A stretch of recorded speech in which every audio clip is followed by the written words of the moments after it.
हम लोग भक्ति रसामृत सिंधु ग्रंथ से पढ़ेंगे और ये पूर्व विभाग है द्वितीय लहरी साधना भक्ति 99 श्लोक है। अगर होगा तो 100 करेंगे, 100वां करेंगे। हो सकता हो कि आज 99 पे रुक जाएं। तो आपने सुना था क्या? कृष्ण दीक्षादि शिक्षणम पे 2 दिन चर्चा हो चुकी है। अब तीसरा पॉइंट है विश्रम्भेण गुरोः सेवा यथा तत्रैव भागवत 11, 17, 27, 11वां स्कंद 17वां अध्याय 27वां श्लोक। विश्रम्भेण गुरु सेवा मतलब विश्वास के संग गुरु की सेवा करना। मेरे पीछे बोलिए। आचार्य माम विजानीयान नवमन्येत करहि चेत् आचार्यं मां विजानीयान्नवमन्येत करहि न चेत् मर्त बुद्ध्या सूयेता सर्वदेव मयो गुरुः। न मर्त्यबुद्ध्यसूयेत सर्वदेव मयो गुरुः। आचार्यं मां विजानीयान् नवमन्येत करहि चेत् आचार्यं मां विजानीयान्नवमन्येत करहि न चेत् मर्त्य बुद्ध्या सूयेता सर्वदेव मयो गुरुः। न मर्त्यबुद्ध्यसूयेत सर्वदेव मयो गुरुः। आचार्यं मां विजानीयान् नवमन्येत करहि चेत् आचार्यं मां विजानीयान्नवमन्येत करहि चेत् न मर्त्य बुद्ध्या सूयेता सर्वदेव मयो गुरुः। न मर्त्यबुद्ध्यसूयेत सर्वदेव मयो गुरुः। आचार्यं मां विजानीयान् नवमन्येत करहि चेत् आचार्यं मां विजानीयान् नवमन्येत करहि चेत् न मर्त्यबुद्ध्यसूयेत सर्वदेव मयो गुरुः। न मर्त्य बुद्ध्या सूयेता सर्वदेव मयो गुरुः। विश्वास पूर्वक श्री गुरुदेव की सेवा, इसका विधान, ये तीसरा पॉइंट है, यानी तीसरा भक्ति का अंग है, मुख्य अंग है, अनिवार्य अंग है। और इसका विधान श्रीमद् भागवत के 11, 17, 27 में इस प्रकार है। और किसने किया है ये विधान? ये भगवान श्री कृष्ण ने स्वयं किया है। उद्धव जी को ये श्लोक बोल रहे हैं। तो अथॉरिटी में कोई अंतर नहीं होना चाहिए, मतलब कोई डाउट नहीं होना चाहिए। आचार्य को मेरा ही स्वरूप समझे, कभी भी उनकी अवमानना न करे और उन्हें साधारण मनुष्य समझकर दोष दृष्टि न करे, क्योंकि गुरुदेव सर्वदेवमय होते हैं।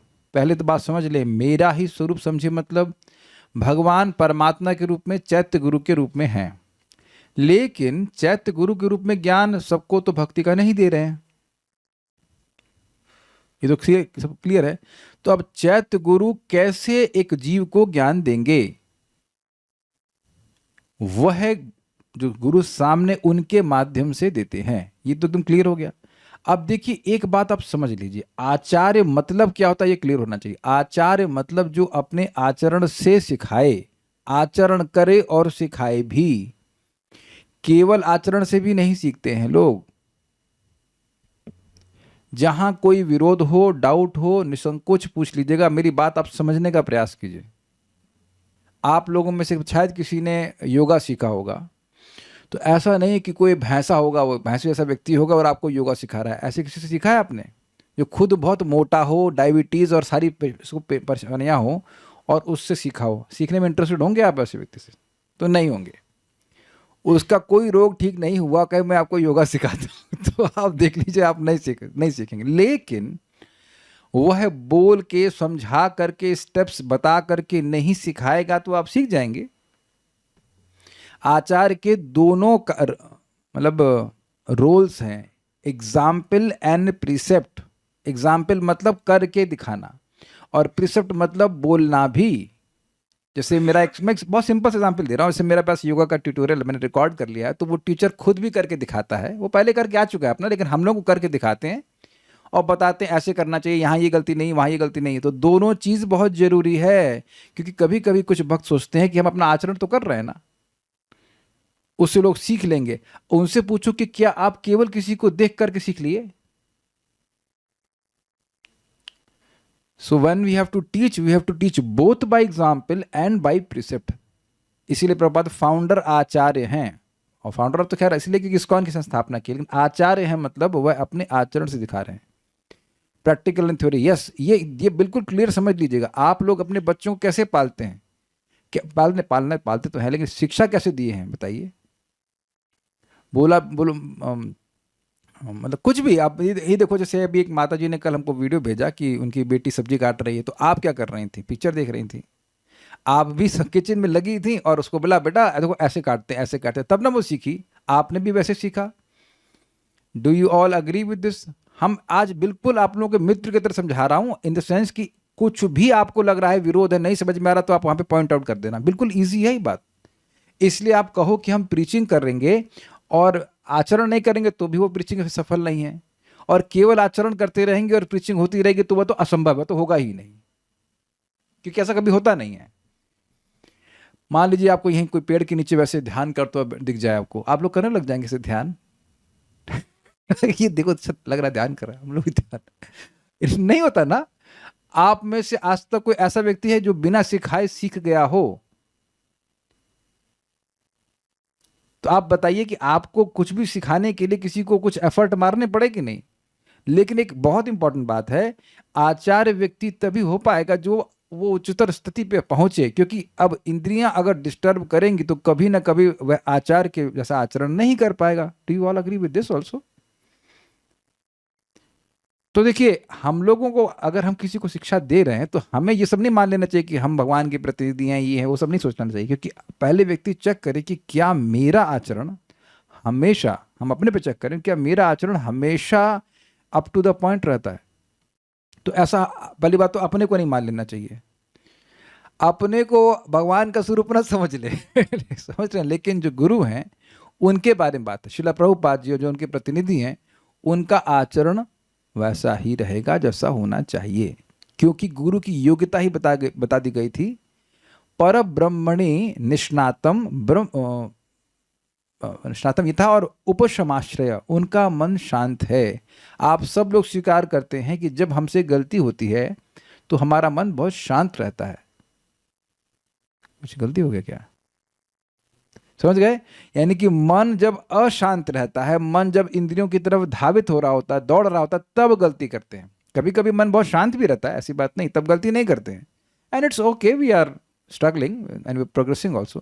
लेकिन आचार्य की बात हो रही है कि वह आचार्य जो हैं वह अपने उन भगवान का ही स्वरूप समझे, क्योंकि भगवान से गलती नहीं होती है, आचार्य से गलती नहीं होती है, प्रभुपाद से गलती नहीं होती है। मैं समझा पा रहा हूं? Is it okay? तो अब श्रील प्रभुपाद जैसे जो आचार्य हैं, they are in direct communion with Krishna, they won't speak anything if it is not prompted by Krishna. आप लोगों को सबको पता होगा, प्रभुपाद जी से किसी ने पूछा कि आपने इतने सुंदर ग्रंथ लिख कैसे दिए, तो उन्हें कहा कि भगवान डिक्टेट कर रहे थे और मैं लिख रहा था। अब वो उस जर्नलिस्ट को समझे ना, भगवान डिक्टेट कर रहे थे, ये तो सेक्रेटरी होता है, लिख रहा हो, बोलता जाता है, बॉस वो लिखता जाता है। तो समझ में नहीं आया, तो दूसरे शिष्य ने बोला ये कहना चाहते हैं कि भगवान ने इनको प्रेरणा दी और इस कारण से, तो उससे पहले कि पूरी बात करता, प्रभुपाद बोले तुम क्यों एक्सप्लेन कर रहे हो, मैं बोल तो रहा हूं ना कि भगवान ने डिक्टेट किया और वो लिखा। आप लोगों को एक सिंपल यही बात प्रभु समझाते हैं कि चैतन्य चरितामृत में अंत के समय में, जहां तक मुझे स्मरण आ रहा है, उसमें कृष्णदास कविराज गोस्वामी कहते हैं कि जो व्यक्ति लिखवा रहा था वो और लिखवाना नहीं चाहता, इसलिए मैं रुक रहा हूं। मतलब वो खुद कहते हैं मैं 90 साल का हूं, मुझे दिखाई नहीं पड़ रहा है, मुझे ठीक से सुनाई नहीं पड़ रहा है, मेरे हाथ ऐसे हिल रहे हैं और फिर भी मैं लिख रहा हूं। ये कितने आश्चर्य की बात, वो भी ताल पत्र पे। Have you had experience of writing on ताल पत्र? आप ये देखिए, आप लोग का अनुभव होगा कि एग्जाम में जब बहुत ज्यादा लिखना होता है तो अंत में हाथ में पसीना आ जाता है, जबकि आप पेपर पे लिख रहे होते हैं। कभी हुआ ऐसा एक्सपीरियंस? पढ़ाई किया है ना? हैं? इतना लिखे नहीं आप तो कॉपी करके पास लेकिन आप देखिए होंगे कि कहीं कहीं जो एस्से वाला, अंग्रेजी का आपने पेपर दिया, उसमें को एस्से लिखने पड़ते थे, खूब लिख लिख करके एकदम हाथ में पसीना आ जाता था। नंबर अगर चाहिए तो अच्छे, तो 99 नंबर चाहिए तो आपको लिखना पड़ता है ना। 40% में तो कोई दिक्कत नहीं, आपके नंबर नहीं पूछ रहे। तो अब पॉइंट इस कितना परिश्रम लग रहा होगा, और वो भी 90 साल का। यहाँ पे कोई 90 साल का व्यक्ति है नहीं है, तो क्या समझेंगे हम लोग 90 साल का मतलब क्या होता है? उस समय वो ताल पत्र पे लिख रहे हैं। अब उस पर भी आप विचार कीजिए, ऐसे ऐसे श्लोक लिखे हैं कृष्णदास कविराज गोस्वामी जिसमें कहीं कोई त्रुटि ही नहीं है, न काव्य की दृष्टि से और न सिद्धांत की दृष्टि से। मैं इसीलिए प्रयास कर रहा हूं कि अधिक से अधिक क्लासेस दे करके कवर कर लूं। पता नहीं बुढ़ापे में तो कुछ याद भी नहीं रहेगा, आई एम बुढ़ापा means I am talking about 65 maximum, may be 60, who knows. और 90 साल के व्यक्ति को याद है, वो कोई इनके पास कोई वेदाबेस नहीं, कुछ नहीं, और लिखे जा रहे हैं, कैसे हो रहा है? तो मैं खाली समझाना चाह रहा हूं कि they are in direct communion with supreme lord. समझ रहे हैं बात को? तो यही बात भगवान स्वयं कह रहे हैं, आचार्य को मेरा ही स्वरूप समझे।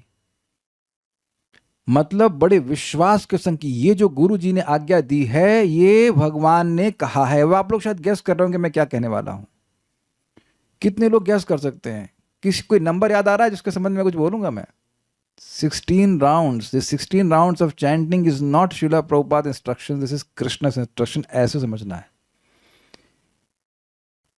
ये बात समझने का प्रयास कीजिए। प्रभुपाद इसको समझाते हैं, पावर ऑफ अटॉर्नी समझते हो आप लोग? कि मान लीजिए मेरा मकान है और मैं पावर अटॉर्नी किसी को दे दूं, तो वो जितने दाम में चाहे उतने में बेच सकता है। ऐसे सिस्टम होता है ना। वो अलग नहीं, वो बोलते थे ये मतलब वो मेरा बिल्कुल, मैंने सारी अपनी पावर्स उनमें इन्वेस्ट कर रखे। इस तरह से आचार्य को मेरा ही स्वरूप समझे। अब सोचिए कि अगर प्रभुपाद जी ने कहा है कि 16 माला जप करो, 4 नियम का पालन करो, इसी जन्म में भगवान के पास आओगे, तो ये समझिए कि भगवान कह रहे हैं, भगवान ही आपको आपका टिकट अपना, हाँ, आपको आपका टिकट दे रहे हैं अपने धाम में आने का। ये क्लियर हो गया? कितने लोग क्लियर हुआ? कितने लोग 16 माला सुबह कर लिए हैं? नहीं, जो नहीं किया वो हाथ खड़ा करें, देखें। सुबह से किसी को डांटा नहीं है, भूख लग रही है। सब कर लिए, सब कर लिए। अरे रितु शर्मा माता जी ने किया, तो अभी थोड़ा समझिए। अभी आप शायद नहीं है, कोई बात नहीं, छोड़ दे रहा है आपको। तो एक ने नहीं किया, बाकी सब लोगों ने कर लिया, उसका मतलब अब आप लोगों को समझ में आ गई बात। अच्छा, अब धीरे धीरे लोग खड़ा कर रहे हैं, ठीक है ठीक है, हाथ नीचे करो, हाथ नीचे करो। सबने कर लिया, सबने कर लिया, एक्सेप्ट के सबने कर लिया होगा। यहाँ कोई आलसी नहीं है, ठीक है। कभी भी उनकी अवमानना न करे। भाई ये बात समझो, उनकी आज्ञा मतलब उनकी, मैं गुरु की आज्ञा पालन कर रहा हूं। कौन चेक कर रहा है? कौन चेक कर रहा है बताइए? भगवान सीधे चेक कर रहे हैं। तो जब गुरु की आज्ञा पालन करते हैं तो भगवान की आज्ञा पालन कर रहे हैं। भगवान की आज्ञा पालन कर रहे हैं मतलब सुपर, यू आर एकदम क्लीन क्लियर, सीधे भगवत प्राप्ति के रास्ते पे हैं। और अवमानना कर रहे हैं तो भगवान कह नहीं, तो मान नहीं रहा है, सोचता अगले जन्म में मान जाएगा, शायद देख रहा हूं मैं अगले जन्म में शायद सुधर जाएगा। He is not happy by that.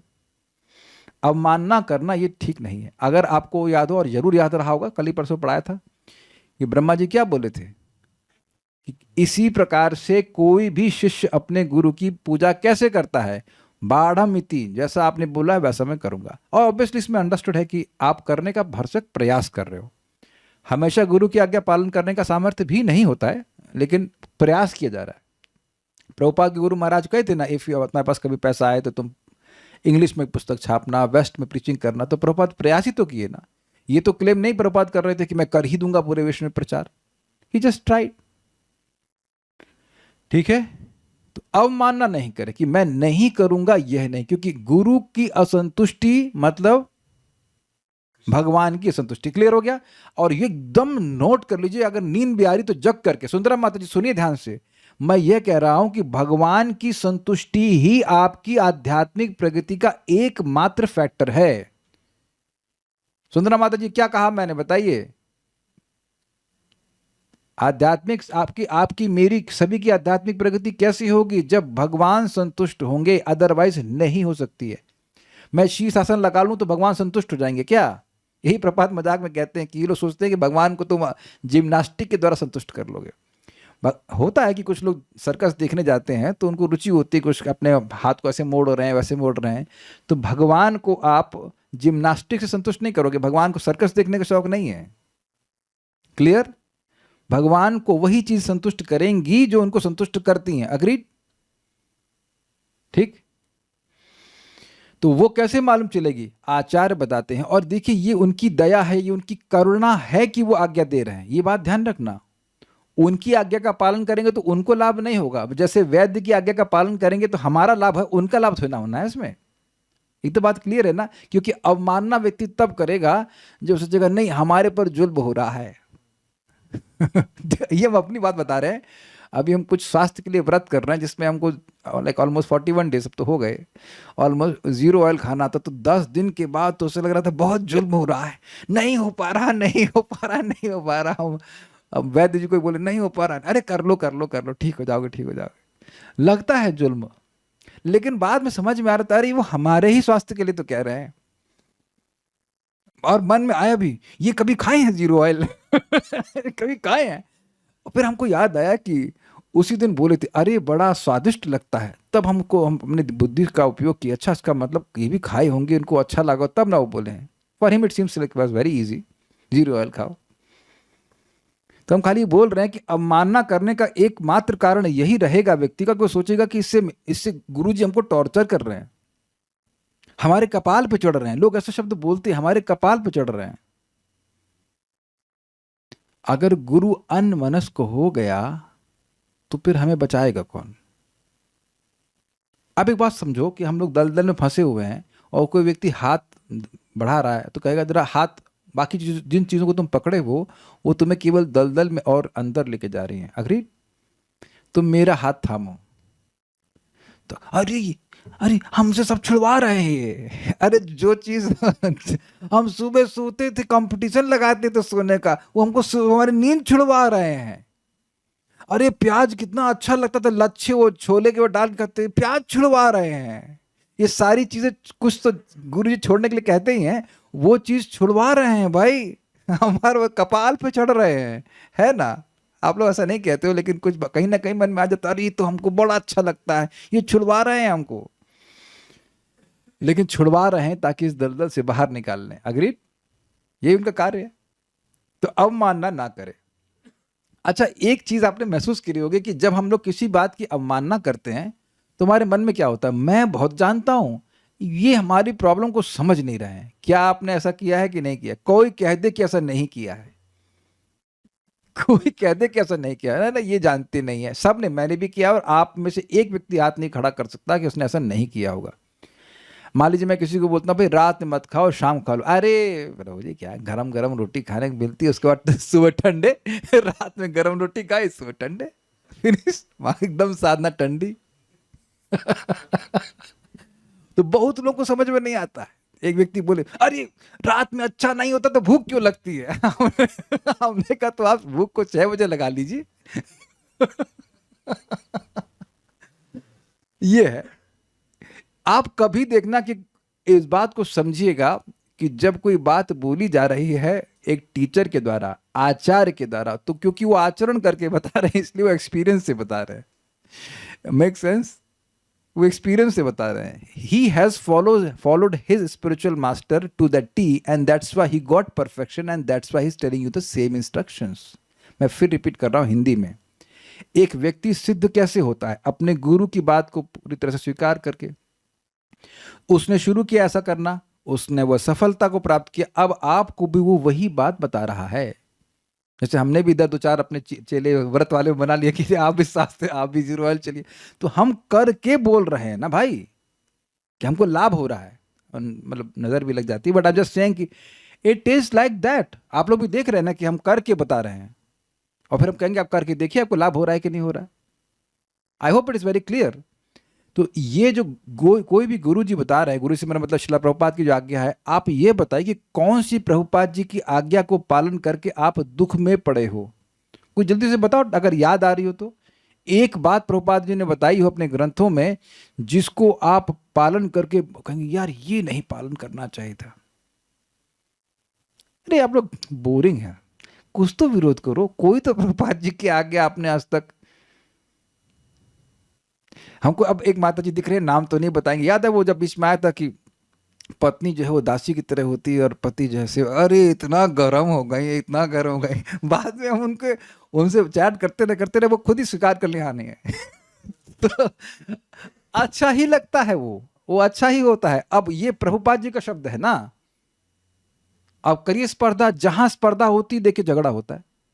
मैं एक, आप ऐसा कुछ बात प्रभुपाद कह ही नहीं रहे जिसको पालन करके आप दुखी हों।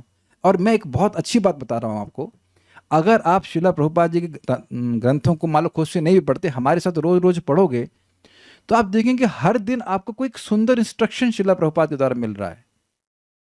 और ऐसे कुछ कुछ प्रभुपाद जी के इंस्ट्रक्शन होते कि एक इंस्ट्रक्शन पालन कर लेंगे पूरा जीवन चेंज हो जाएगा।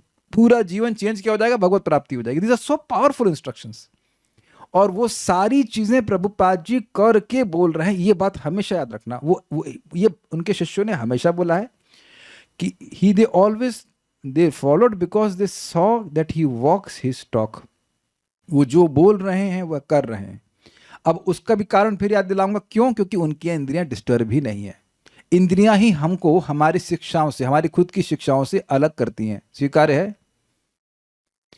जैसे एग्जाम्पल आपको दूंगा, हमारे एक जीवा में, हम जीवा इंस्टीट्यूट में हम को करा रहे थे अपना पंचकर्मा। तो डॉक्टर बोले कि देखिए ये राजमा वगैरह मत खाइए आप लोग, ऐसे वात बढ़ जाता है। तो अगले दिन डॉक्टर साहब आई नहीं। परसों फिर मिले, क्या हुआ डॉक्टर साहब? वो राजमा खा लिया था इसलिए गैस बन गई, इसलिए हमने। तो अब समझ में आ गया कि लोग गलत होना कह रही थी वो, लेकिन अब क्या करें, राजमा सामने आ गए तो फैल गई। ऐसे आचार्य नहीं होते हैं। देखिए से भगवान जो बोल रहे ना कि ददामी बुद्धि योगम तम ये न माम उपयंति थी, प्रभुपाद अपने अनुभव से बोल रहे कि how by serving Krishna with love, भगवान अंदर से बात करते हैं भक्त से। ये बहुत अंतर है। श्रील प्रभुपाद की शिक्षाओं का पालन करना और अन्य किसी व्यक्ति की शिक्षा का पालन करने में बहुत बड़ा अंतर है। वो व्यक्ति थ्योरी ही बोल रहा है, और थ्योरी में कभी कुछ आज बोलेगा, आज कुछ बोलेगा, कल कुछ और बोलेगा। प्रभुपाद जी रियलाइजेशंस बोल रहे हैं, सुखदेव गोस्वामी जी रियलाइजेशंस बोल रहे हैं, परीक्षित महाराज रियलाइजेशन बोल रहे हैं।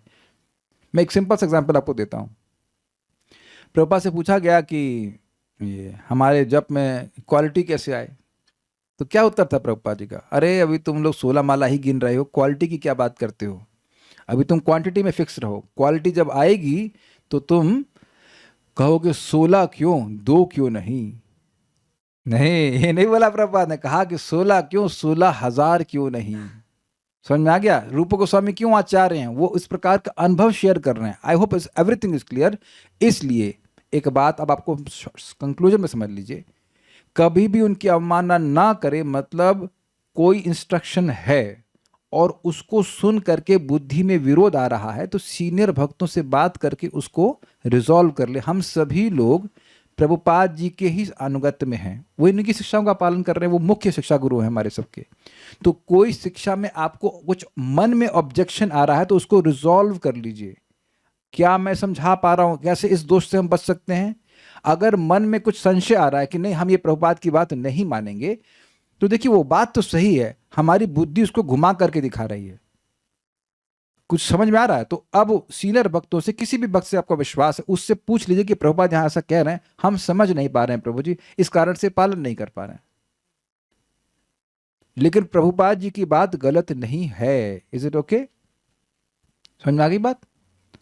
ठीक है। अवमानना नहीं करे, उससे हमारा ही नुकसान होना है। अच्छा, और अब अवमानना करने का कारण क्या होता है देख लीजिए। उन्हें साधारण मनुष्य समझकर दोष दृष्टि ना करे। देखिए साधारण मनुष्य में दोष होते हैं, उसकी इंद्रियां त्रुटिपूर्ण होती हैं, वह चीटिंग करता है, और कहता है वह मोहित हो जाता है, और छल करने की प्रवृत्ति होती है। ये दोष होते हैं। ऐसे दोष आचार्य में नहीं होते हैं। लेकिन अब फिर प्रश्न हुआ कि उनको हम सामान्य मनुष्य क्यों मान बैठते हैं? भाई ये बताइए, क्या आचार्य को बाथरूम नहीं जाना पड़ेगा?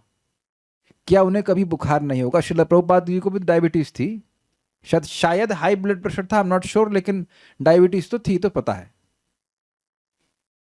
तब अगर वह बहुत सेवा करते तो वह भी थक ही जाते हैं, गुरुदेव भी थक ही जाते हैं। ऐसा तो नहीं कि वो थकते नहीं हैं या उन्हें कभी कोई रोग नहीं होता है। लेकिन ऐसा जब तक देखिए शरीर है तब तक शरीर का धर्म तो रहेगा ही, है कि नहीं? उनके बाल नहीं उगेंगे, अरे ये भगवान तो चिन्मय देह वाले हैं, भगवान तो कभी 16 साल से बड़े ही नहीं हुए। तो प्रभुपाद जी तो देखिए 70 साल से भी ऊपर वृद्धावस्था दिखाई पड़ी उनकी। तो भगवान के इस स्वरूप है तो उनको वृद्ध नहीं होना चाहिए। ये बात समझने का प्रयास कीजिए। बेवकूफ़ी लोग करते हैं। प्रभुपाद जी को एक व्यक्ति ने इसलिए छोड़ दिया क्योंकि उसने देखा प्रभुपाद चश्मा लगाते हैं। सच में बोल रहा हूं, ऐसे बेवकूफ हैं, बताइए। सोचिए प्रभुपाद से दीक्षित था या दीक्षा लेने वाला था, उसने बेवकूफ ने कहा कि तो ये शुद्ध भक्त कैसे हो सकते हैं, तो चश्मा लगाते हैं। वो खुद अंधा है, वो कह रहा है सामने वाले को चश्मा लगाते हैं। तो इसे कहते हैं मर्त बुद्धि का आरोप करना। सबको समझ में आ गया? अरे तो शुद्ध भक्त हैं तो ये दवा क्यों ले रहे हैं फिर? ये इसका मतलब ये भगवान के शरणागत नहीं है। तुम कहीं से शास्त्र से दिखा दो ऐसा कुछ। श्रील रघुनाथ दास गोस्वामी को भी कुछ दवा दी गई थी ना, इसे देर सर्टेन केसेस जहां पे वो आया था ना, क्या नाम है उनका, कविराज आया था दिखाने के लिए। किंचन कृष्णदास बाबा जी महाराज परमहंस थे, और वो प्रभुपाद जी के शिष्य थे, और क्षमा कीजिएगा उनके गुरु भाई थे, बहुत अच्छे मित्र थे। तो वो बीमार हुए तो वह भी डॉक्टर के पास गए। डॉक्टर ने स्टेथोस्कोप लगाया तो सुनाई पड़ा Hare Krishna Hare Krishna. That's a different thing. लेकिन बीमार हुए तो दवा ले सकते हैं, ऐसा नहीं कि वो they are putting their absolute faith in the medicine, लेकिन फिर भी जो आवश्यक है वो कर लेते हैं। प्रभुपाद बोले थे ना कि हरिद्वार में जा रहा हूं, मुझे लेके चलो, वहां मेरा स्वास्थ्य ठीक हो जाता है। अरे तो शुद्ध भक्त है। तो इस तरह की भावना करना ये गलत है। देखिए एक सिंपल सी बात है, वरुण प्रभु आप तो किसी देवता से अपना इलाज करा रहे हैं ना? नहीं, डॉक्टर से। तो डॉक्टर भी तो मनुष्य ही है, लेकिन उसके पास जो ज्ञान है उससे आपको ठीक नहीं कर देगा। तो जैसे ही आप डॉक्टर के पास जाते हैं तो आप पहले ही मान लेते हैं कि ये व्यक्ति सुपीरियर है और इसकी बात मुझे माननी है। यद्यपि ये भी मनुष्य ही, लेकिन इसके पास बहुत योग्यता है। क्या ये सबको स्वीकार है? सिंपल है। ऐसे ही गुरु में भी शरीर का धर्म रहेगा, रहना ही पड़ेगा, रहेगा ही। और इसका भी एक कारण है, भगवान चाहें तो शरीर के धर्म को समाप्त भी कर सकते हैं, लेकिन फिर भक्ति का भेद खुल जाएगा। अगर आप हरे कृष्णा, केवल इतना होता कि हरे कृष्णा करने से माइग्रेन ठीक हो गया होता, तो आप रोक नहीं पाते कितने लोग हरे कृष्ण मंत्र जप रहे होते। या डायबिटीज ठीक हो जाती, अरे तेरी भाई मारा मारी हो जाती। अगर 1000 रुपए में हरे कृष्ण मंत्र मिल रहा होता और डायबिटीज ठीक हो जाती तो फिर तो कहना ही क्या। या हरे कृष्ण मंत्र बस जैसे कि अगले दिन ही लाख रुपए की नौकरी लग गई, अरे तेरी, लोग मर्डर कर देते। भाई देखो, एक दिन में एक ही व्यक्ति हरे कृष्ण मंत्र बोल सकता है, तू मर जा, मार डालेंगे उसको, हरे कृष्ण मंत्र कर डालेंगे। तो ऐसी चीजें भगवान जानबूझकर, यद्यपि सामर्थ्य है लेकिन वह तुरंत नहीं प्रकाशित करते। भगवान के नाम में असीमित शक्ति है, लेकिन उनका एक स्वभाव भी है कि अपने प्रभाव को तुरंत नहीं दिखाते। बहुत सारी बातें हम कह सकते हैं। तो वह भी इस प्रकार से गुरु के शरीर में ऐसा दिखा सकते हैं कि कुछ रोग हो गया, परेशानी हो गई, यद्यपि गुरु भगवान के ही संरक्षण में रहते हैं। जैसे कि श्रील माधवेंद्र पुरी बेड रिडन थे, बिल्कुल मल मूत्र भी उनको बेड पे ही त्यागना पड़ रहा था शरीर के अंत छोड़ने के समय। लेकिन अब अरे ये तो भगवान को देखे हुए हैं, ऐसी हालत उनकी, ये फलान ढिमकाना। लेकिन ईश्वरपुरी पाद को सेवा का मौका मिला और इसके द्वारा उनको भगवत प्रेम की प्राप्ति हुई। आप समझ पा रहे होंगे बात। मनुष्य नहीं समझना चाहिए, मतलब आचार्य में, गुरु में दोष दृष्टि नहीं करनी चाहिए। संशय हो तो निवारण कर लेना चाहिए। भाई भगवान श्री कृष्ण भी तो आचार्य की पदवी लिए हुए हैं ना भगवत गीता में। और जब उनने बोला कि ये ज्ञान मैंने सूर्यदेव को दिया था, तो अर्जुन को संशय हुआ और उस वह बड़े नम्र भाव में पूछे, ठीक है ना। ऑब्वियसली भगवान में मनुष्य, उनका शरीर तो दिव्य है, लेकिन पॉइंट है कि वहां अपने संशय को निवारण कर लिए। लेकिन अगर साधारण मनुष्य मानेंगे तो साधारण मनुष्य के जो दोष हैं वही, उन्हीं का आरोपण वह है गुरु में भी करने लगेंगे। इन्हें क्या पता हमारे कल्याण के बारे में, ये तो ठीक से जानते नहीं है, हमारी स्थिति को समझ नहीं रहे हैं। ये सब बात सोच करके व्यक्ति आज्ञा नहीं मानेगा, क्योंकि गुरुदेव सर्वदेवमय है। सर्वदेवमय कौन है? सर्वदेवमय है श्री हरि। भगवान हरि ही सारे देवताओं के स्रोत हैं। तो भगवान हरि के ही स्वरूप गुरु हैं, इसलिए उनकी अवमानना नहीं करनी चाहिए। उनकी अवमानना का मतलब है साक्षात भगवान की अवमानना। अब हम श्लोक को देखते हैं। आचार्यम, आचार्य को, यानी जो अपने आचरण से शिक्षा प्रदान करते हैं, भगवान के शुद्ध भक्त। माम विजानियात, मेरा स्वरूप समझे। शास्त्र के आदेश पर विश्वास करते हुए कि गुरु जो है वो भगवान के प्रतिनिधि हैं, क्योंकि यहाँ पे टॉपिक है विश्रम्भेण गुरु सेवा, विश्वास के संग गुरु की सेवा करना। एक बात और स्पष्ट हो जानी चाहिए, एकदम स्पष्ट। अंधविश्वास के संग गुरु की सेवा करने के लिए नहीं बोल रहे हैं, विश्वास के संग गुरु की सेवा करने के बोल रहे हैं, है ना। अंधविश्वास क्या, गुरु जी शास्त्र से भी नहीं बोल रहे हैं किसी के सो कॉल्ड गुरु, और अब आप उसको मानना शुरू कर दो। आप भगवान का स्वरूप समझ रहे हैं, वेरी गुड, बहुत अच्छी बात है। तो भगवान जो बोल रहे हैं वो गुरु जी को बोलना चाहिए ना भाई, ये तो हमें दृष्टि होनी चाहिए ना। इसीलिए खुद भी शास्त्र पढ़ने चाहिए। ऐसा नहीं कि कोई गुरु घंटाल मिल जाए और कुछ भी बोलने लग जाए कि भगवान निराकार है और उसको भी भगवान का स्वरूप मान लिया। जैसे महाराज एग्जाम्पल देते हैं, परम पूज्य राधा गोविंद महाराज की लोग भागवत पढ़ाने बैठते हैं, पढ़ाते तो नहीं है, बोलने बैठते हैं, तो जन्मादश में कहते हैं देखो लिखा है इसमें सत्यम परम धीमहि, जिसको तुम सत्य मानो वही सत्य परम धीम, उसका ध्यान करते हैं। तो वहां ऐसा लिखा है क्या? वहां स्पष्ट लिखा है ओम नमो भगवते वासुदेवाय, ना वहां लिखा है ओम नमः शिवाय, ना दुर्गा जी का मंत्र लिखा है, ना और कुछ लिखा है ना ओम नमो भगवते वासुदेवाय, भगवान वासुदेव का ध्यान करता हूँ। और प्रभुपाद जी का अनुवाद देखिए, I meditate on the all pervading supreme personality of God Lord Vasudev, ऐसे करके बता रहे हैं। हो गया ना अंतर? तो एक गुरु तभी गुरु है जब वो भगवान की शास्त्र की बात समझाए, सिंपल सी बात है। क्योंकि गुरु का क्या आपने अर्थ समझा है? शास्त्रोपदिष्टा, शास्त्र प्लस उपदिष्टा, शास्त्रोपदिष्टा, नॉट प्रजल्प उपदिष्टा और ना ही कॉन्कॉक्शन उपदिष्टा। अपने मन से कुछ कॉन्कॉक्ट कर लिया और बोलना शुरू कर दिए तो वो गुरु है ही नहीं, बिल्कुल नहीं है। एग्जाम्पल आप जानते हैं, वो शुक्राचार्य जी मना किए बलि महाराज को कि भगवान विष्णु को नहीं देना, तो उस अंश में वह खारिज कर दी बात, ना हम आपकी बात नहीं मानेंगे। तो भगवान की बात बताई जा रही है तब बिल्कुल अवमानना नहीं करनी चाहिए, और ये विवेक होना चाहिए कि ये क्या भगवान की बात बोली जा रही है। देखिए हमारा तो अनुभव है, हम अपने गुरु महाराज को तो सुने रहे हैं, प्रभुपाद को सुने हैं, और हमारे जितने भी शिक्षा गुरु हैं उनको हम सुने, there is not even an inch की, एक मिलीमीटर का भी गैप नहीं है उनके वचनों में और शास्त्र के वचन में, नॉट इवन 1 मिलीमीटर, इधर इधर कुछ नहीं, एकदम शास्त्र की बात आती है। तो मैं क्यों अश्रद्धा रखूं बताइए? ये हो सकता है कि मुझे कोई बात समझ ना आती हो, at some point of time मुझे नहीं बात समझ में आ रही, वो क्या कहना चाहते हैं, दैट्स अ डिफरेंट थिंग, लेकिन 1 mm का गैप भी नहीं होता वहां पे, बिल्कुल नहीं। और तभी उन लोगों पे श्रद्धा होती है। Make sense? करहिचित न अवमन्यता, अवमानना मतलब नहीं मानना, नहीं मानना क्या कि नहीं लगा देना, मतलब कभी भी नहीं माने, ऐसा नहीं होना चाहिए।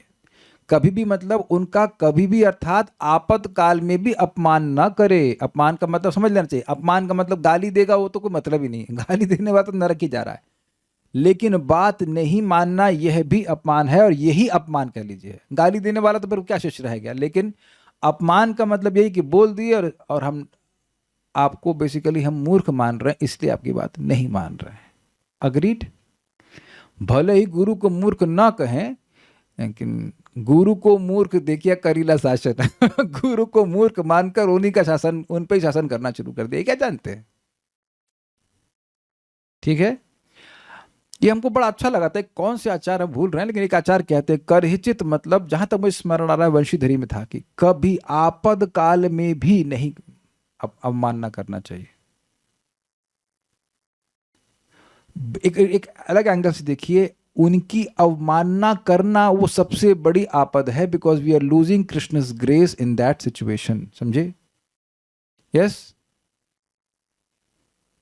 नो? यस? यस? भाई अब आप बीमार हो गए एक अलग बात है, मान लीजिए बीमार हो गए तो 16 माला नहीं कर पा रहे, तो उसके लिए तो प्रभुपाद जी एकदम स्पष्ट बताते हैं नेक्टर ऑफ डिवोशन में कि आप बहुत विशेष कारण से मान लीजिए 16 माला नहीं कर पाए, जैसे कि मान लीजिए ब्रेकफास्ट नहीं मिला, हाँ, और क्या, मान लीजिए लंच में दाल में नमक कम रह गई, कम हो गया, नमक कम हो गया, ये बहुत बड़ी प्रॉब्लम है भाई, उसकी वजह से हो सकता है 16 माला ना कर पाए, है ना? Quite pause. तो अगले दिन जब दाल अच्छी मिल जाए तो कर लेना चाहिए 16 माला। आप समझ रहे हैं मेरा कटाक्ष? ये नहीं कि हर छोटी छोटी चीज के लिए गुरुदेव क्षमा कर देना, गुरुदेव क्षमा ही करते रहेंगे, तुम इंप्रूव कब करोगे? तो उम्मीद है कि हम आपको सिंपल बहुत मजेदार बात बताएं, सिंपल एंड मजेदार। प्रभुपाद ने कहा, एक शिष्य को बड़ी दिक्कत आ रही थी, कह रहे थे कि जब तुमको बहुत समस्या हो, then sit tight and chant Hare Krishna.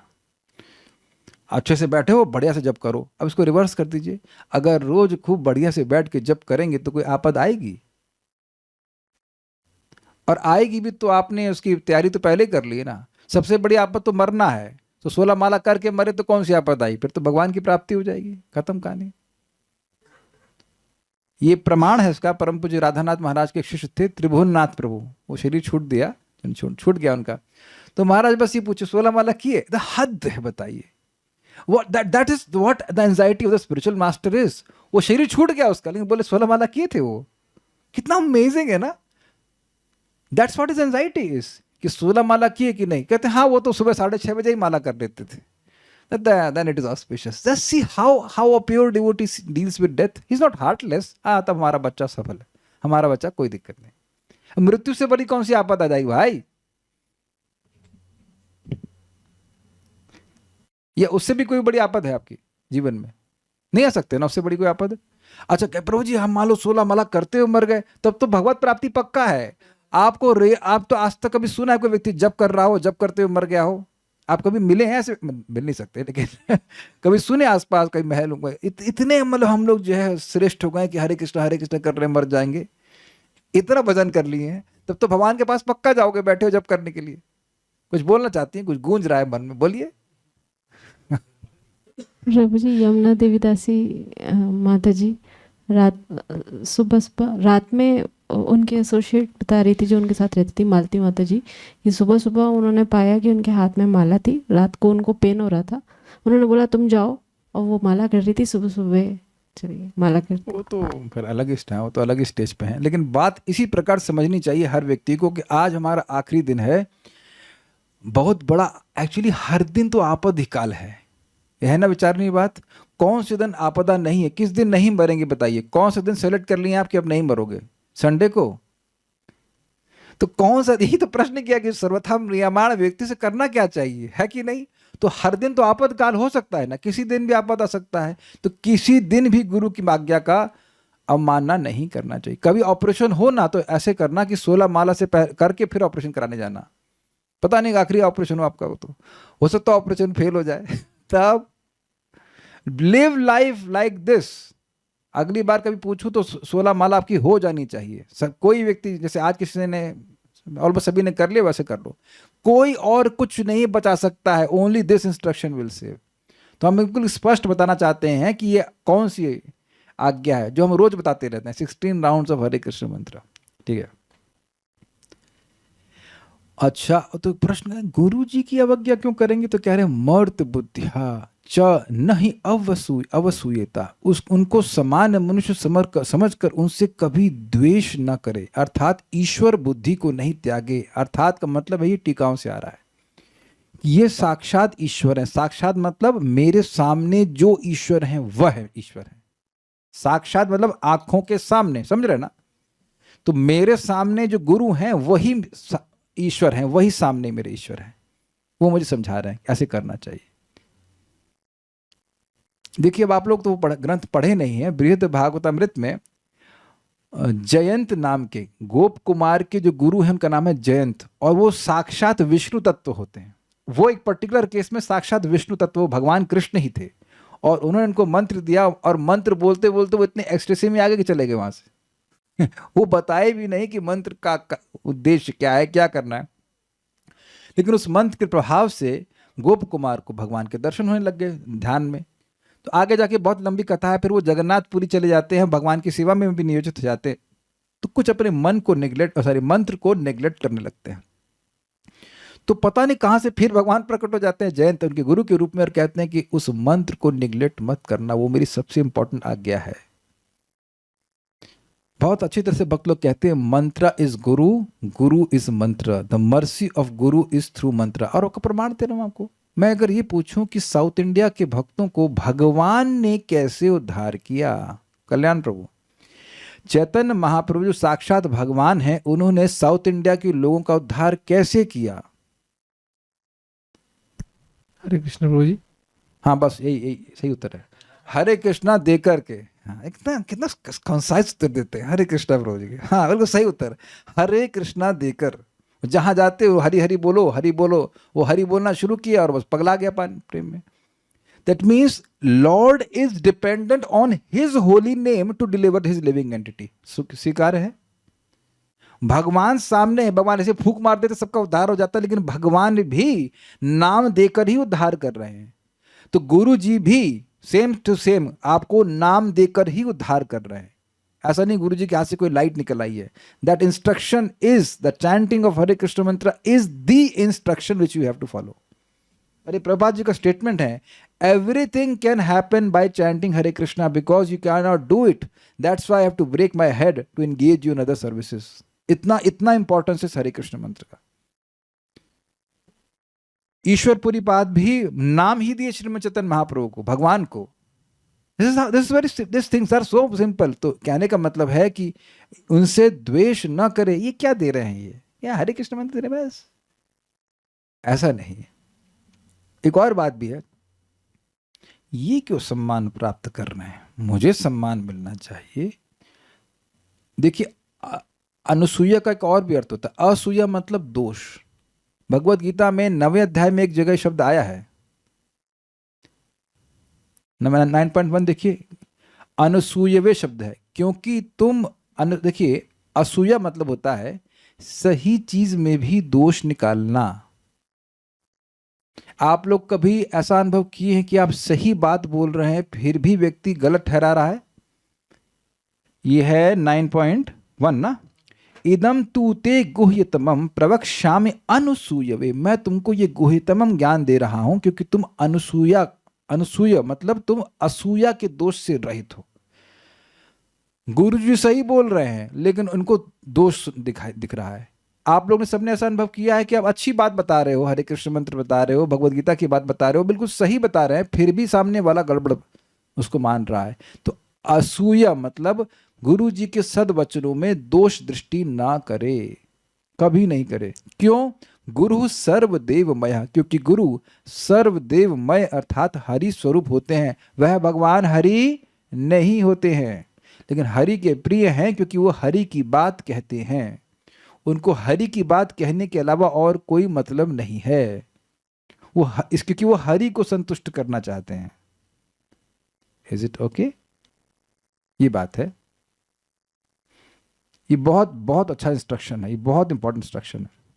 बाकी श्लोक तो क्लियर है, आचार्य माम विजानियान, आचार्य को तुम मेरा ही स्वरूप मानो, नव मन्नेत कर हिचित, कभी भी उनकी अवमानना नहीं करो, नमर्त बुद्धि सूयता, उनमें मर्त बुद्धि कभी नहीं करना चाहिए, और असूया अर्थात दोष दृष्टि नहीं करनी चाहिए, अर्थात ईश्वर बुद्धि कभी नहीं त्यागनी चाहिए। ये जो बोल रहे हैं वो सब कुछ सही है, इस तरह से स्वीकार करना चाहिए। सर्वदेवमय गुरु, क्योंकि वह सर्वदेवमय अर्थात श्री हरि के ही स्वरूप है वो गुरु। मैं बार बार रिपीट कर रहा हूं कि इन सभी चीज़ों में यह उम्मीद नहीं की जा रही कि आप बुद्धि त्याग दीजिए, क्योंकि ये श्लोक आपको बुद्धिपूर्वक ही ग्रहण करना है। यस, यहां बुद्धि दी जा रही है कि नहीं दी जा रही है? अगर कहीं संशय हो तो उसका निवारण करना ही चाहिए, क्योंकि अगर वो संशय हमारे मन में बना रहा और हमने आगे कोई बात कही तो हम यही कह देंगे कि हमारे गुरु जी ने कहा है, ये इसने कहा है, उसने कहा, एक्सप्लेन नहीं कर पाएंगे कि क्यों कहा है। समझ रहे हैं बात? तो अगर समझ में आ रही बात तो ठीक है, अगर कहीं कुछ संशय है तो आप पूछ रहे हैं तो उसमें उसको कोई अपराध नहीं माना जा रहा है। समझ गए बात? ठीक है। कोई कुछ कहता है?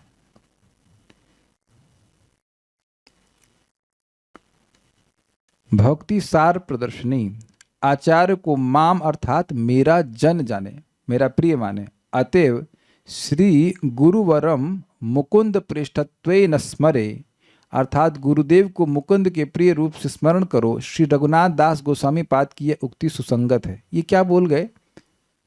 ये मनः शिक्षा श्री रघुनाथ दास गोस्वामी के द्वारा रचित एक पद्य कुछ काव्य है, उसमें दूसरा श्लोक है या तीसरा श्लोक के अंत में है कि ये स्मरण करो, हे मेरे मन तुम स्मरण करो कि गुरु मुकुंद के प्रेष्ठत्वेन, मुकुंद का प्रेष्ठत्व के द्वारा स्मरण करो, मतलब भगवान के अत्यंत प्रिय हैं, प्रेष्ठ मतलब प्रिय हैं, ये स्मरण करो, उनको सुखी करके ही तुम भगवान की प्रियता को प्राप्त होगे।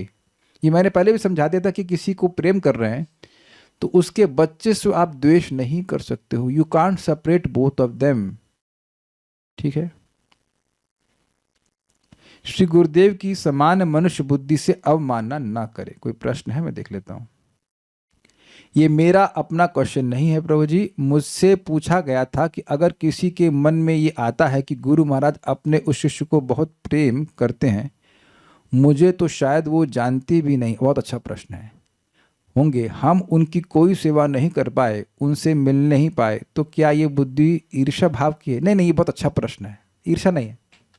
यही प्रश्न, मैं अब नाम ले रहा हूं, नाम क्यों भूल जाता हूं, हरि पार्षद प्रभु ने परम पूज्य राधा गोविंद महाराज से पूछा। कुछ तो था, दूसरा भक्त था और महाराज से कुछ बोले, और हरि पार्षद प्रभु कुछ कोट किए कि, क्या कोट है, प्रथम स्कंद के शुरुआत में है कि जो गुरुओ गुह्यम अप्युतः, शिष्य स्निग्धस्थ शिष्य से गुरुवो गुह्यम अप्युतः, प्रथम स्कंद का प्रथम अध्याय में आ रहा है कि जो स्निग्ध शिष्य है अर्थात प्रेम से भरा हुआ शिष्य है, उसको गुह्य ज्ञान गुरु देते हैं।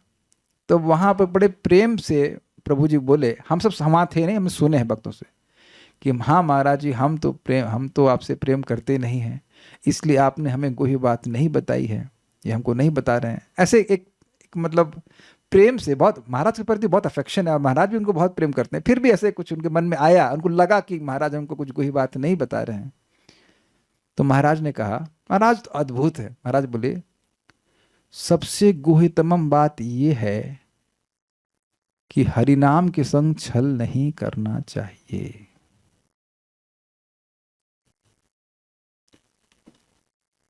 ना उसके बाद जब हमने सुना, महाराज उसके बाद कुछ नहीं बोले, सबसे गुह्यतम बात यह है कि हरिनाम के संग छल नहीं करना चाहिए। तो अब आप ये बताइए, इसमें महाराज की पूरी जिंदगी का निचोड़ है कि नहीं है? That whatever I have achieved, whatever I have received, I would say, is because I have not cheated the holy name. सब लोग स्वीकार है इस बात को, समझ रहे हैं कि the depth of this statement. Maharaj के उत्तर ऐसे होते हैं, बड़े छोटे और बहुत डीप। मैंने महाराज को पूछा था कि एकदम वो सीन क्लियर है, वो पहले जो ऑफिस था धर्मात्मा प्रभु के ऑफिस के सामने, महाराज व्हील चेयर में जा रहे थे, तो हमने पूछा, महाराज जी कभी सोचते हैं प्रचार होना चाहिए, कुछ लोग कहते हैं प्रीचिंग करना चाहिए, कुछ लोग कहते हैं आचरण करना चाहिए, क्या करना चाहिए? तो महाराज बड़ा सिंपल और बड़ा अच्छा उत्तर दिए, हमेशा दूसरों के बारे में नहीं सोचना चाहिए और हमेशा अपने बारे में भी नहीं सोचना चाहिए। अब हम 16 माला ना करें और कहें दूसरे 16 माला कर रहे हैं, उतने में आपकी 1-2 माला पे आ गए तो फायदा नहीं है ना। You chant your rounds and then you help others also, but केवल अपने बारे में नहीं सोचना चाहिए, केवल दूसरे के बारे में नहीं सोचना चाहिए, है ना? कितना। तो अब बताइए, मैं महाराज से ऑब्वियसली दीक्षित नहीं हूं, फॉर्मली दीक्षित नहीं हूं, तो क्या महाराज मुझे कोई बात नहीं बताए?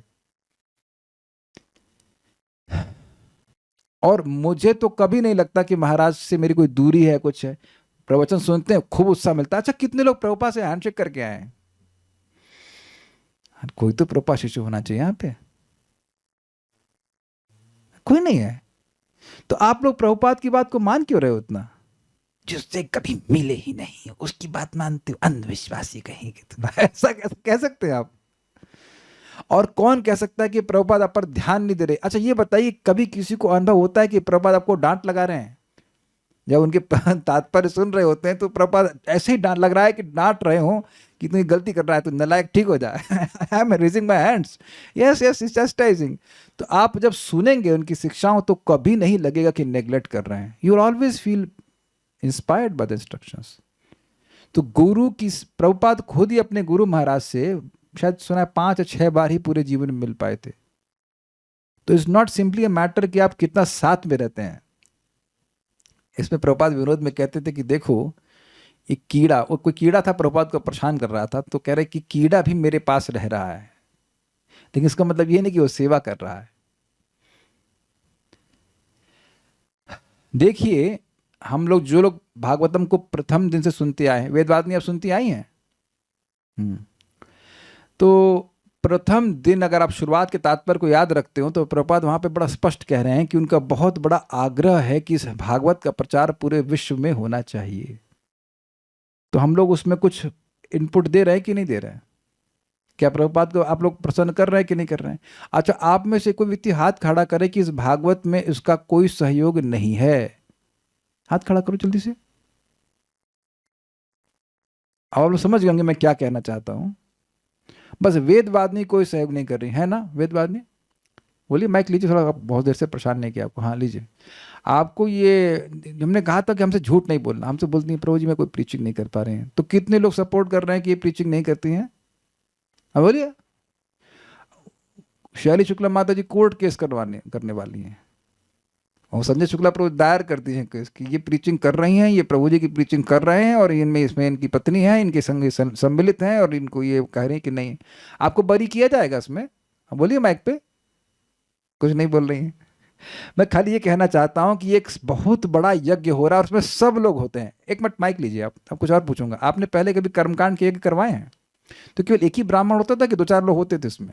तो सभी लोग यज्ञ करा रहे होते कि एक ही व्यक्ति जो हा हा कर रहा है वही कराता है? तो आप समझ गए कि केवल हमारा काम यहाँ पे हा हा करना है, लेकिन बाकी लोग भी तो हैं इस हाहाकार को करने के लिए। I become happy to see devotees. आप लोगों को देखता हूँ तो बहुत सारी बात याद आती है, नहीं तो हम क्या बोल पाते इस पे। तो मैं खाली ये कहना चाहता हूं कि प्रभुपाद की इस इच्छा में हम सब लोग सेवा कर रहे हैं। और कोई कहे कि एक भी व्यक्ति नेग्लेक्टेड है, तो उत्तर है नहीं, कोई व्यक्ति नेग्लेक्टेड नहीं है। अच्छा, यहाँ पे किसको लग रहा है कि मैं आप पे ध्यान नहीं दे रहा हूं, मतलब आपको नहीं आवाज आ रही है? हाथ खड़ा करो भाई। किसको मेरी आवाज नहीं आ रही है? एक साथ यहाँ 80 लोगों को आवाज आ रही है कि नहीं आ रही है? और वो कोई व्यक्ति कहते नहीं हम प्रभु जी को पराठा नहीं खिला पा रहे हैं तो उनको संतुष्ट नहीं कर रहे हैं, तो ये मूर्खता होगी कि नहीं? सेवा क्या केवल एक ही तरह से होती है? बताइए। सेवा का बिल्कुल सिंपल अर्थ है, देखिए रिपीटेशन मैं बार बार कह रहा हूं, यथा कालम यथा कामम। जो इच्छा है और जो समय उसके अनुसार सेवा होती है कि नहीं?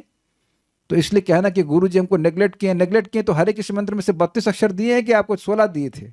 उस व्यक्ति को पूछना कि अगर गुरु जी नेग्लेक्ट किए होते तो तुम हरे कृष्ण मंत्र देते ही नहीं, अगर देते तो उसमें से चलो ऐसा करो 16 दे देता, 16 अभी दे रहा हूं, उसके बाद 25-20 अगली बार दे दूंगा, और जब तीसरी इनिशिएशन लोगे तब मैं तुमको पूरा 32 दूंगा। ऐसा करते हैं कोई? सबको बराबर से हरे कृष्ण मंत्र दे रहे हैं। इस संबंध में आपको बताऊं बड़ी जबरदस्त बात। क्या नाम था उनका? स्वामी जो बहुत सुंदर गाते थे प्रभुपाद जी के समय में। नहीं, प्रभुपाद जी के शिष्य थे। जयनंत प्रभु तो थे ही, लेकिन एक और वो सन्यासी नहीं थे, विष्णुजन महाराज। तो विष्णुजन महाराज प्रभुपाद को कहे, प्रभुपाद आप मुझ पर इतनी कृपा क्यों कर रहे हैं? याद हो गई, amazing, such a nice, such a sweet disciple. Prabhupada आप मुझ पर इतनी कृपा क्यों कर रहे हैं? तो प्रभुपाद कह रहे हैं मैं सब पर कर रहा हूं, तुम ले रहे हो। है ना? आप भी तो अनुभव होगा, प्रसाद हम बांट रहे हैं तो कोई ले ही ना, अपनी वो बाल्टी को अपने थाली को उल्टा करके रखा रहे, हमको कुछ अब दे ही नहीं रहे, तो क्या कर सकते हैं? तो हरे Krishna mantra is open mercy. जो भी नाम जप करेगा वो खूब प्रगति को प्राप्त करेगा। भागवतम ऐसे तो है नहीं कि प्रभुपाद जी ग्रंथ अब चिपक, आपके पास जो भागवत चिपक गई है वो खोली नहीं जा रही है, ऐसा कुछ भी तो नहीं है भागवत, उसको ओपन कीजिए। Things are very clear. जो प्रभुपाद ग्रंथों को पढ़ेगा कृपा उसके पास है, स्पष्ट है, उनको पालन करें। कल शाम को क्लास में रिकॉर्डिंग शुरू होने से पहले आप क्या सुनने के लिए बता रहे थे कि घर पर काम करते हुए भी सुन सकते हैं, भक्ति में लाभ होगा? हम भक्ति समझ महाराज की क्लास, हाँ हमको बस उसी टाइम का याद रहता है, उसके बाद आप एक दिन बाद पूछेंगे तो कुछ याद नहीं रहता है। ये एक इंटरेस्टिंग बात है, आज पता नहीं इतनी अच्छी अच्छी बातें आई थी जब टॉक में, सब मैंने रिकॉर्ड कर लिया, क्योंकि मुझे अब पूछो कि क्या बोला था कुछ याद नहीं रहता। ऐसा लगता है कि हम लोग सोच सोच के बोलते हैं, बट ऐसा नहीं, Krishna gives inspiration and then we speak. तो अभी हमसे कल वाली बात मत पूछिएगा। अच्छा, कह रहे हैं परम पूज्य राधा गोविंद महाराज की बात जो आपने बताई, तो उससे उस उत्तर से उन भक्त के प्रश्न का उत्तर कैसे हुआ ये समझ नहीं आया। देखिए वो भक्त कह रहे थे कि हाँ भाई हम तो प्रेम वाले शिष्य है नहीं, इसलिए आप हमको गुह्य बात नहीं बताते हैं। तो महाराज बताए ना गुह्य बात, सबसे गुह्य बात यह है कि हरिनाम से छल नहीं करना चाहिए। अब मुझे इसका तात्पर्य देना पड़ रहा है, this is the way to get success, specially in Kaliyuga. हरिनाम से छल नहीं करना चाहिए, तो महाराज ने बता दिया ना सबसे गुह्य बात। और इससे अब देखो जो लोग महान होते हैं वो बात खोल खोल के नहीं बताते इतना, मतलब इतनी बात बोल देंगे अब जो बुद्धिमान है वो समझ जाए। तो महाराज ने कह दिया इससे कि मैं तुमको सबसे गुह्यतम बात बता रहा हूं, ऐसा नहीं है कि मैं तुमसे प्रेम नहीं करता। और इस बात का उत्तर भी हो गया जो भी दूसरे भक्त ने प्रश्न किया कि गुरु जी हम पर ध्यान नहीं दे रहे हैं या हम पर कृपा नहीं मिल रही है।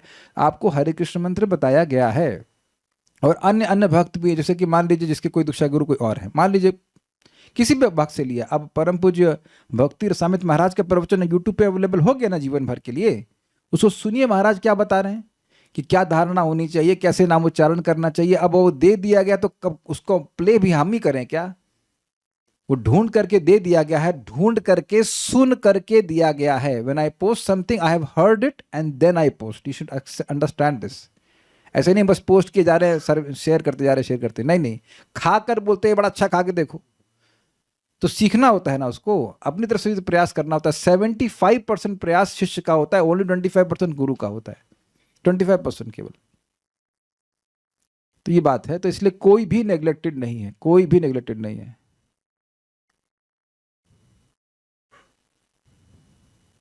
अच्छा ये पूछ रहे हैं कि भगवान के नाम के संग चीटिंग क्यों नहीं करनी चाहिए। सर क्यों नहीं, क्या नहीं करनी चाहिए, मतलब क्या है? मतलब देखिए बहुत सिंपल है। एग्जाम्पल आपको मैंने दिया था, एग्जाम्पल नहीं हम लोग सुन चुके हैं। जब हम भक्ति करते हैं तो भोग की इच्छा और मोक्ष की इच्छा ये चीटिंग है। तो भोग की इच्छा मांग रहा है नाम से, या मोक्ष की इच्छा मांग रहा है, तो ये चीटिंग है। जैसे कोई व्यक्ति दुकान खोला है कपड़े की और आप कपड़ा खरीदने गए, तो तुरंत आपको वो गर्मा गर्म छोले खिलाता है, मान लीजिए, तो क्या आप उसके दामाद हैं? ऐसा कभी हुआ आप लोग? क्या होता नहीं होगा। मेरी दीदी बता रही थी, जब मेरी माँ बता रही थी लखनऊ में, बता रही थी वो जो कपड़ा वाला है ना, उसने छोला खिलाना शुरू कर दिया। क्यों? जैसे कोई आता तुरंत छोला, तो छोला खा लेगा व्यक्ति तो सोचेगा अरे यार अब छोला खाया तो सब्जी क्या कपड़ा नहीं खरीदेंगे, ऐसे कैसे चलेगा? समझ रहे ना बात? और उसके पैसे मांग, वो एडजस्ट हो जाते हैं उससे भी, लेकिन मांगेगा नहीं पैसे। तो अब वह आपसे प्रेम थोड़ा कर रहा है, उसको अपने कपड़े बेचने, इसलिए वह उधर कहीं दिनेश क्लॉथ स्टोर है, वहाँ पे कोई बैग लेके आइएगा, तुरंत लेके आ सकें तो दिखाइएगा। हम कहीं कपड़ा खरीदने जाते हैं, कपड़ा तो अच्छा देता है, उस पर लिखा हुआ है on the path of devotional we are together, ये वो। तो वो किसी लिए ताकि भक्त लोग आकर्षित हो जाए। उसको मैंने बोल के आया कि तू जब कर, तो वो नहीं करता। तो मैंने कहा कि जब कर, लेकिन क्या लिखा है दिखाइए, जल्दी से दो, जल्दी दो यार फटाफट, कुछ लिखा हो। हाँ, let's walk together on the divine path of devotion. अब उनसे कहो कि आप जब करते हो, तो ना, मुझे एक ही बात लगती है कि वो मैं उसकी दिए हुए कपड़े की धोती पहनता हूं, तो वो शायद मैं जिस पथ पे चल रहा हूं, तो ये अर्थ होगा कि हमारी धोती पहन के आप चलना, तो हम आपके साथ चल रहे हैं, but not in the real sense. अब आप लोग मेरे संग भक्ति में चल रहे हो कि नहीं? लेकिन यहां तो ये नहीं कि किसी को अल्टीरियर कोई मोटिवेशन है, you want to come and talk about Krishna and hear about Krishna and that's it, कुछ हल नहीं है इसमें। और आपको एग्जाम्पल देते हैं एकदम स्पष्ट। जब मैं इसको मंदिर में मैनेजर था, प्रभु जी हम सेवा करना चाहते हैं, जैसे धाड़ से दंडवत। हम समझ गए कि सेवा क्या मतलब है, कितनी सैलरी एक्सपेक्ट कर रहे हैं आप? तो मतलब समझ गए ना बात। तो ये सेवा का मतलब क्या होता है? सेवा मीन्स बेसिकली सेल्फलेस सर्विस। आपका वो बोलना चाह रहे हो कि नौकरी चाहिए, लेकिन नौकरी तो खराब लगेगा, इसलिए बोल रहे हैं सेवा। तो ये सब कपट मन में रख करके नाम उच्चारण नहीं करना चाहिए, तो उससे फिर व्यक्ति को भगवत प्रेम प्राप्त होगा। हम फिर सुन चुके हैं, फिर बोल रहा हूँ, जब व्यक्ति भोग और मोक्ष की इच्छा को त्याग कर भगवान का भजन करता है, तो भक्ति देवी उसको ऐसा सुख उसकी इंद्रियों में प्रदान करती हैं कि जो उसकी तुलना किसी भी चीज़ से नहीं की जा सकती। पढ़ा था भक्ति समय से पढ़ा था, इस प्रकार से करना चाहिए। और कोई प्रश्न है? कहाँ पोस्ट किए था वो वीडियो? हरि कथा ग्रुप है, उसमें पोस्ट किए थे। तो इस प्रकार की बुद्धि को त्याग देना चाहिए, माना नहीं करना। ओहो, एक नोट रह गया, बस नोट पढ़ लेते हैं। साक्षात हरित्वेन समस्त शास्त्रे, गा लेते हैं। साक्षात हरित्वेन समस्त शास्त्रैर उक्तस्तथा भाव्यत एव सद्भिः, किंतु प्रभोर्यः प्रिय एव तस्य, वंदे गुरोः श्री चरणारविंदम। सभी शास्त्रों ने गुरु को साक्षात भगवान हरि के समान बताया है, और सभी संत भी इसी तरह विचार करते हैं। फिर भी गुरु भगवान के अत्यंत प्रिय सेवक होने के नाते मैं ऐसे गुरु के चरण कमलों में वंदन करता हूँ। बातें देख लीजिए। साक्षात हरित्वेना यानी प्रत्यक्ष रूप से श्री हरि भगवान विष्णु के समान, जो आपकी आंखों के सामने, ये अर्थ है। समस्त शास्त्रई उक्तः, सभी शास्त्रों द्वारा बताया गया है। भाव्यत एव सद्भि, और सद्भि मतलब भक्तों के द्वारा, और संत भी यही भावना रखते हैं। किंतु प्रभुर यह प्रिय एव तस्य, किंतु वे भगवान के अत्यंत प्रिय सेवक हैं। वंदे गुरु श्री चरणार विंदम, मैं ऐसे गुरु के चरण कमलों की वंदना करता हूँ। तो ये श्लोक क्यों रखा गया है? क्योंकि समझाने के लिए गुरु भगवान नहीं होते हैं, लेकिन भगवान के अत्यंत प्रिय होते हैं। और ये भी एक बड़ी इंटरेस्टिंग बात है कि कोई व्यक्ति किसी व्यक्ति का अत्यंत प्रिय हो तो ज़्यादा अच्छा सोर्स लग जाता है। कोई व्यक्ति किसी का अत्यंत प्रिय हो, जब भी आप जुगाड़ लगाते होंगे तो यही देखते होंगे कि सामने वाला प्रिय है कि नहीं, और उसको संतुष्ट करते हैं तो जो बड़ा व्यक्ति वो अपने आप संतुष्ट हो जाता है। ये सिस्टम है। 100 को हम कल देखेंगे। मन तो कर रहा है 100 को शाम को पढ़ाऊँ, but whatever is best, whatever Krishna wants. Shri Bhakti Rasamrita Sindhu की जय, श्रील प्रभुपाद की जय, निताई गौर प्रेमानंदे।